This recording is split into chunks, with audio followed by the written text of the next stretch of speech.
घर केले छाउनु पराल्न खरा छैन नि झिङ्गटी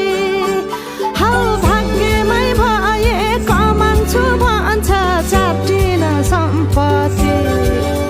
हौ भाग्यमै भए कमान्छु भन्छ चाटिन सम्पत्ति गाई भने सानो दुध दिन्छ मानो खानु कि नखानु मागेरै लानु नसक्नेसँग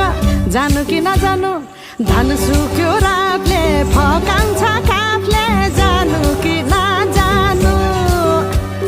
धन सुक्यो रातले फका